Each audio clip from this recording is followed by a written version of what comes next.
If you've been on YouTube for a while, you'll know that there's a variety of content ranging from literal slop Brian, are you suggesting that 9/11 didn't... to absolute cinema. Don't make me choose between my country and you. You're like a brother to me. Then look me in the eye when you do it. Tell my kids I love them. For example, you could watch the newest update on Baby Gronk from a YouTube Shorts merchant who's probably been created in a lab from how emotionless they seem. Baby Gronk just rizzed up Livy Dunn again. Alternatively, you could also watch a streamer rage harder than a single father of 5, losing all of his kids' future tuition money because of gambling. Or, if you at least want something equivalent to a Christopher Nolan film, there's always the Mandela catalog. However, today, I want to talk to you about one YouTuber in particular who's creating an animation series. That YouTuber is DeadlyComics, who actually originally was an animator for the Amazing World of Gumball all the way back in 2011. Now, if you look at his past videos, you'll soon realize that he's made some cringe My Little Pony animations. Look, Pim, I know it's our job to help this guy and everything, but I think this guy's a lost cause. He's obviously made up his mind. Why don't we just cut our losses and get out of here? But it's 2024, so what do you expect? But pushing these questionable videos aside for a second, there's currently an ongoing theory about 12 possible videos being interconnected, with a few of these videos actually falling under his main series, The Cool Times. You can actually tell that his series already displays as much of that charm through its mix of 2D cartoon characters and environments, mixed with 3D and actual real-life props. If anything, I feel like it contributes to how weird and bizarre this world is inherently, with a lot of the humor and pacing that was used in Gumball clearly carrying through. Now, the plan here for this video is that I'll chronologically go through about 10 out of the supposed 12 videos that I believe are connected, and I'll call back to certain scenes or videos that I think actually add to the overall story. And so with that all out of the way, please enjoy.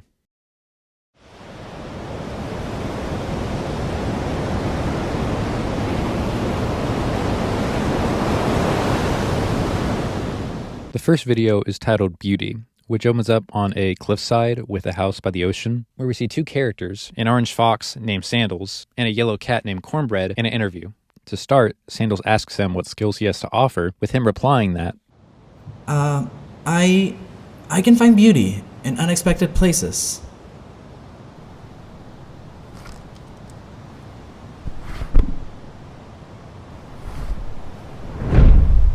Please demonstrate. Now, Cornbread goes to look at some nearby boxes, finding one marked Unwanted Things, which is about as subtle as a movie's recap title.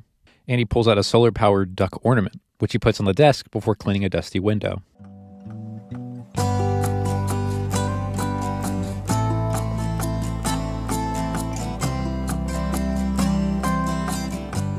Now, I do want to take a moment here to just note how beautiful the lighting techniques are and everything that DeadlyComics is using here, because you can just see he's taken his work from Gumball and found ways to make it look even better and more vibrant, so props to him for that. Now, at the very least, I like the overall theme of this video, which is that there's always something to appreciate in life, something that took the movie Everything Everywhere All at Once 2 hours to even touch upon. Now, while there isn't too much happening in this video, these videos are more like a slow burn A24 horror film, where nothing happens at the last minute and then everything kind of connects. The next video is titled On the Wing, which is just a video of this.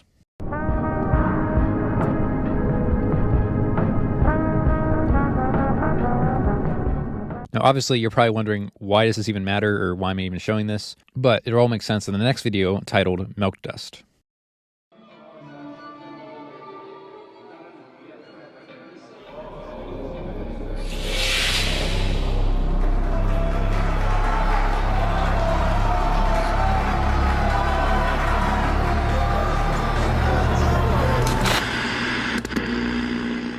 This one has the same green dinosaur character, Sibby, from the last video, going through some type of weird dream experience.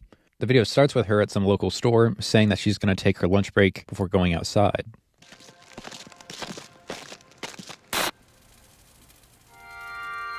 Huh?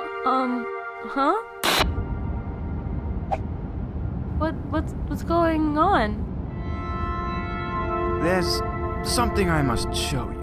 The guide then opens up the glove compartment, with the bird flying out and sitting on the dash. The guide then says that Sibby must know what happens next, with her just simply replying that she has no idea at all before a montage of her journey occurs.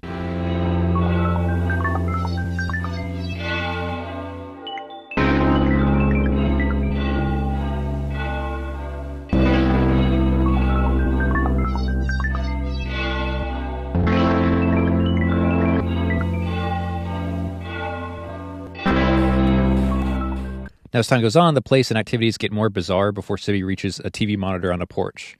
And after seeing some more weird and distorted videos of herself, she wakes up in a black abyss.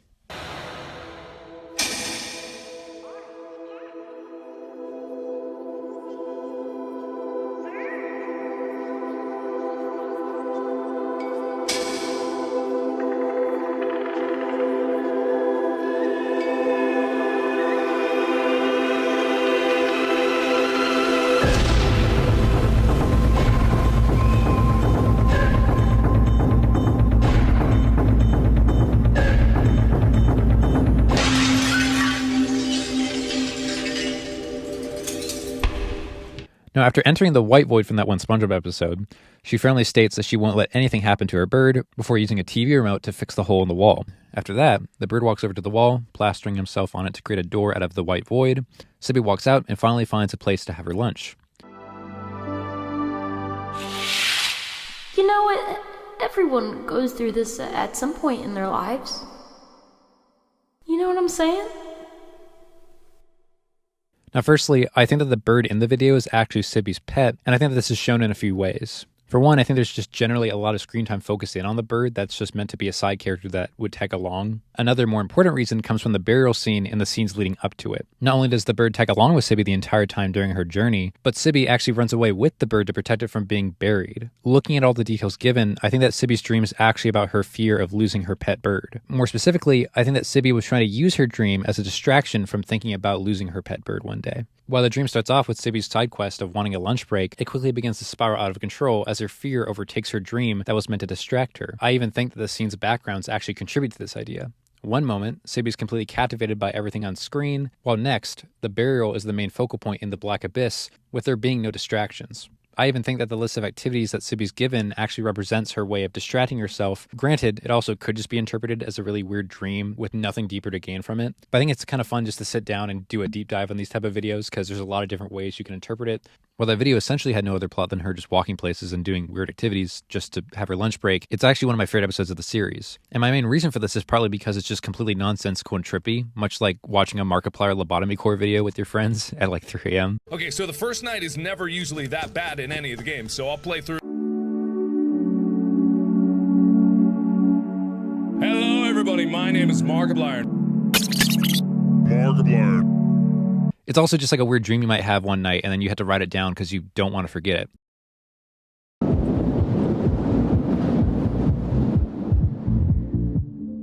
Now, this next video is titled From Somewhere, a Transmission. And so outside of this being just a, promotional video for his merch and him being at an event, I think what's interesting is really how this video ends.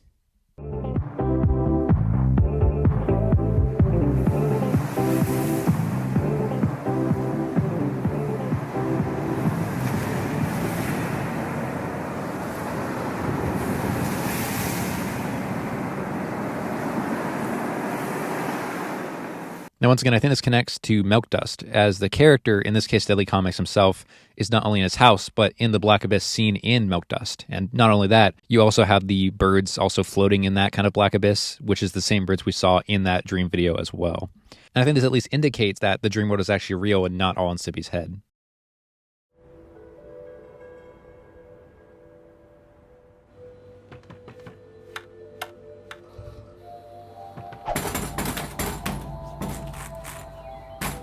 It's a story about a character living in a winter apocalypse. Now, seeing as he's a scientist or researcher, he has several computers and gadgets all working to try and find a specific star sticker. Now, we don't know why the star sticker is so important to him, but we can kind of infer that it's a very rare item that might help him with his goal or research. When one of the computers finds the location of one, he prints off the map before heading out into the barren world.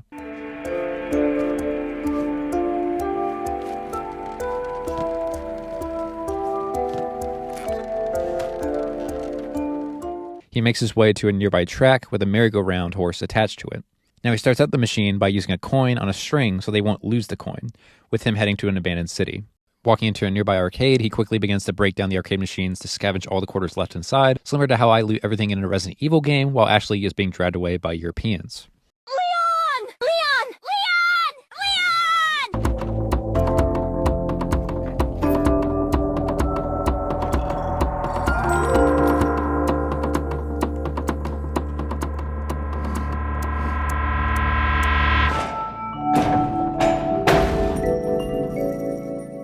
Still looking for the star sticker, he walks through a blizzard, slowly becoming exhausted and aimless as his map flies away in the wind.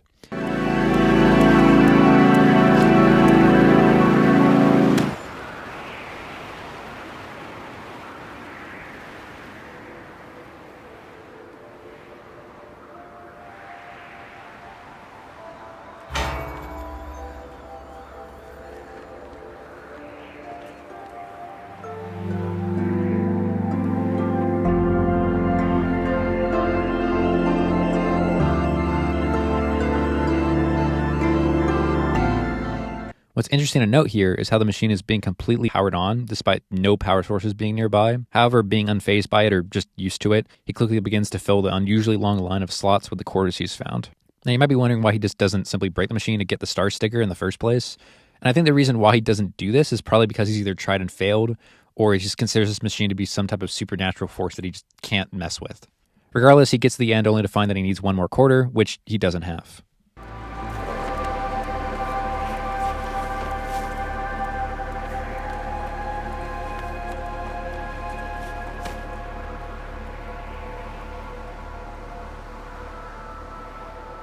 Hopeless and kneeling on the ground, the character spots a bird flying by to give him that last quarter that he needed.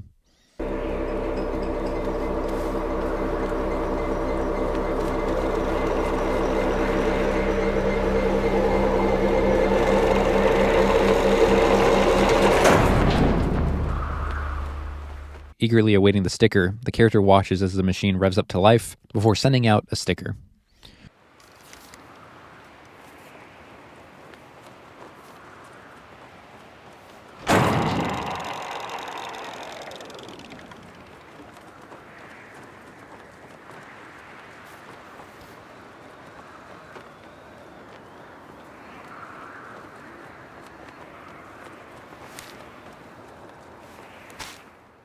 Dejected that he didn't get the star sticker, he heads back to his base, where we see him put on another of the many cloud stickers that he's collected over the past few months, before putting the door back on its hinges and closing it. You might be asking, why does he care so much about getting the star sticker? For one, I think the cloud sticker seems to act as a reminder that he'll always be in a constant cycle of failure, always chasing that one thing he needs or wants, but he'll never get it. Add on to that the sheer amount of cloud stickers on his door that seem to indicate that he's done this over and over again, but to no avail. Seeing a character chase something this trivial makes me believe that it's some type of personal hell or purgatory for the character. Like, no one would be this caught up on getting a sticker during the apocalypse. Now, in a more scientific hard direction, one could interpret this sticker machine to be some type of SCP, which could be hinted at by the exaggerated coin slots or the ability to keep itself powered on. And that's why I honestly love projects like this, because there's just several ways to interpret the story, whether it's like a simple metaphor about ambition and failure, or a supernatural apocalyptic story at face value. I do think there's more to discover about this character's story in the next few videos.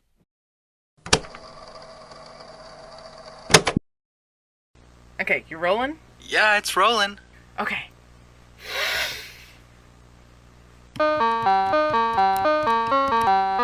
Hang on.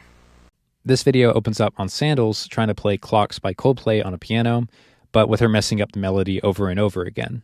Getting frustrated, she states that she did it right only a few minutes ago, and eventually, after a few more tries, she finally gets the song in one take. You got that, right? That was the one. Yeah!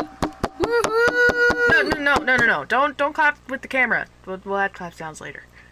You can cut out the parts where I messed up, right? Would you look at the size of that rock? So excited for the end of the world. We need ideas, people. There's at least 12 of them in there.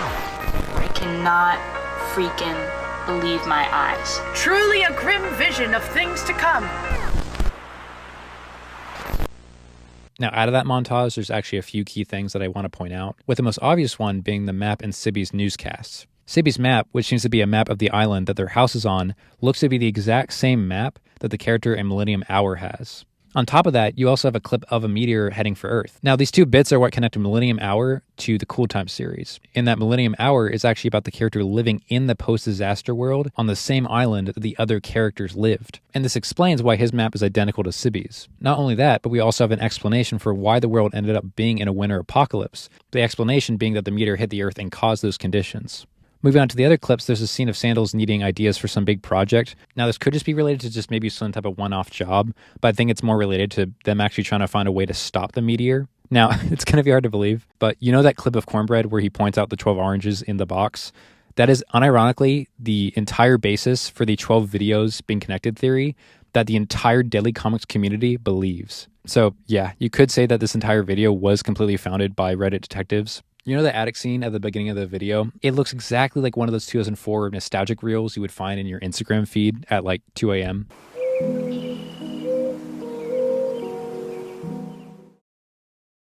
Here we get a short video of Sibby eating lunch outside again, but for real this time. Now, as she finishes her lunch, she notices a piece of paper on the wall that says, "Take your time." And as she goes to walk down the stairs, Sibby accidentally trips and falls.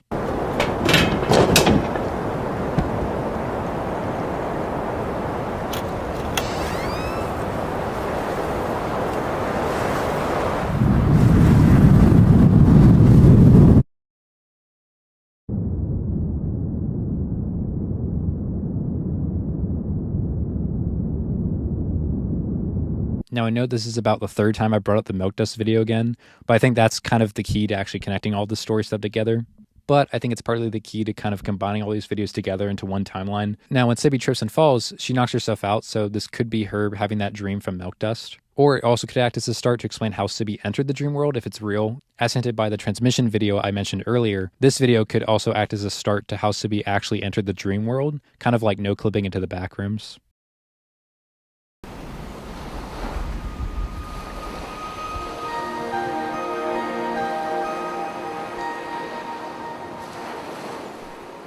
The next video is titled Grand Tour. This video opens up on the island house once again, where we see Sandals giving Cornbread a tour of the place, revealing that Sandals actually did indeed hire Cornbread after the interview. Yeah, you only just showed me this chair. It's a good chair. Also, that wasn't a question, so -1 point. What's my job here exactly? What's your job? What's your job? Of all the things to ask me right now. Okay, I'll tell you what. Your first task is take this box and you bring it down to storage for me, alright? That's your job. Seemingly out of answers for Cornbread, she quickly throws down the chair as an excuse to leave, before throwing herself off like Tyler the Creator. Any other questions? No? Great! Welcome to the team, dude. Wow, again? Sandals runs away on some mission, while leaving Cornbread to figure out where to go. Not knowing where storage is located, Cornbread waits around for a bit before seeing an elevator open up nearby. Seeing the vast number of buttons, he picks one at random. He started out with the perfect plan. Follow the leader when the leader doesn't exist. Began a 1 in several million man. He jumped the line with the creative twist. But does he know exactly where he's gonna go? Taking a moment to analyze the various rooms in the house, it's obvious that some of these are references to Deadly Comics' earlier videos, such as Sibby getting lunch or the alligator Orlando sitting on the dock in one of the future videos that we'll look at.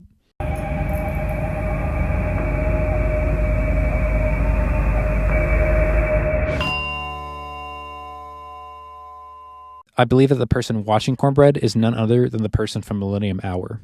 In Millennium Hour, we see that the character is actually very meticulous about having as much info as possible, so it would make sense that he would have some type of similar job in the house before the meteor hit, or if it was just equivalent to your average American house squatter.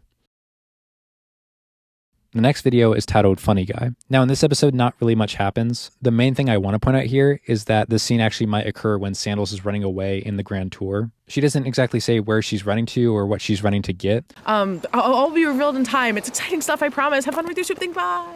Which might be a nod by Deadly Comics himself about future videos kind of completing the whole story. From what we learned from the past videos, we can at least infer that she's trying to plan for the end of the world before the meteor hits.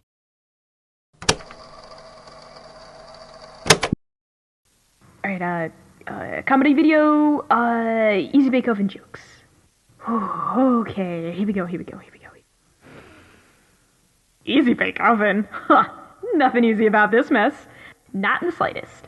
This next video is titled Easy Bake. Here we see Orlando record himself thinking of several variations of jokes related to the Easy Bake Oven in multiple takes. When I first saw this video, it reminded me a lot of that one movie that came out back in 2020, which was called Mitchell's vs. the Machine. Now, the movie was initially called Connected, but it was later changed due to development reasons.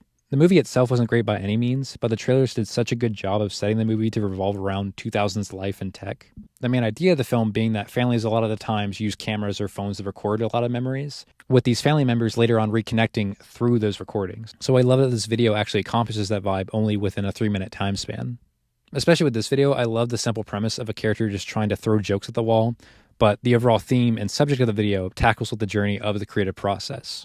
At first, everything seems pretty normal as Orlando cycles through jokes or slightly changes the delivery of his jokes. As Orlando keeps trying to make jokes that land, you can tell that he isn't quite satisfied with his delivery, as he begins to hesitate or stumble over his words.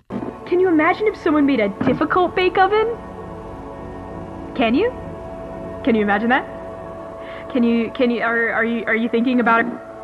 Maybe something about how it's if it's so easy, why don't you do it? You can tell that Orlando is beginning to doubt his ability to make a good video or good jokes as he gets caught up in the word easy.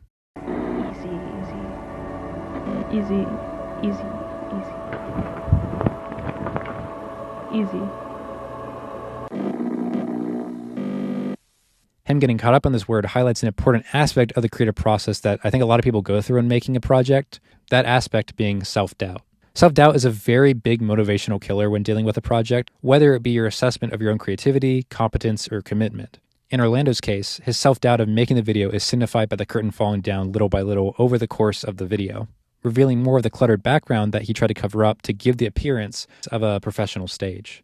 Realizing that doubting himself and his abilities has essentially stun-locked him, Orlando moves the oven to the side to take out the light bulb to make an analogy. The light within has become rotten. When it's like this, it's not so easy anymore, you know? It's not easy like it used to be.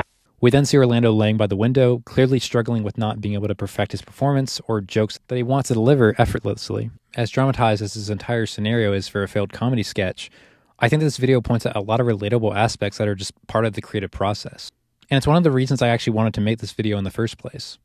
To start, you have Orlando being really enthusiastic and upbeat about making the comedy sketch, which is how many people start out with creative projects. However, once you get past those initial stages, you can start to doubt not only your ability to make something good and original, but also to be completely proud and content with your finished work. And I think it's a very relatable struggle that many people deal with, being proud of and content with your finished product without feeling the need to add on to it or improve it. Even though I've only officially made one video on this channel so far, I can understand the sentiment of not being content with the final stage of a project, and that it's hard to fight against that nagging feeling. And that's partly why another video I've been working on behind the scenes has almost taken a year to get out. I want to perfect the video, and it's hard to be content with it when there's always something you could improve on or add on to make it better. But going back to Orlando, while he did have a few bumps along the way with creating the comedy sketch, he comes back and finishes it off right before the camera runs out of memory. Hey, if it's easy, then it ain't worth doing.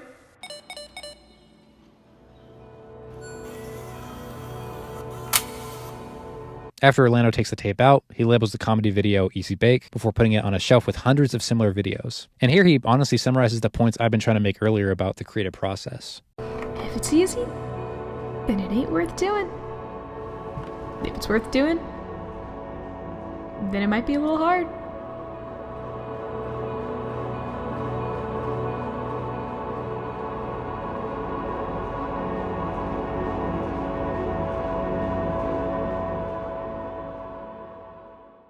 Now, before I end this video, I want to say that this wasn't the highest quality video that I want to make.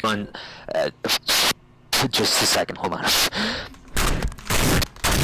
Partly because I'm just focusing on getting 2 bigger videos out at the end of the year. Currently, the plan for this channel right now is I have a game review coming out in about 2 to 3 months, basically end of summer. And I'll have a larger in-depth show analysis video coming out at the end of the year. And by in-depth, I mean very in-depth. Regardless, if you want to let me know how this video is, feel free to leave a comment or anything like that. I'm not going to be like a Mr. Beast channel where I'm going to check if you're subscribed or not, because I don't care. But yeah, no, thank you for watching.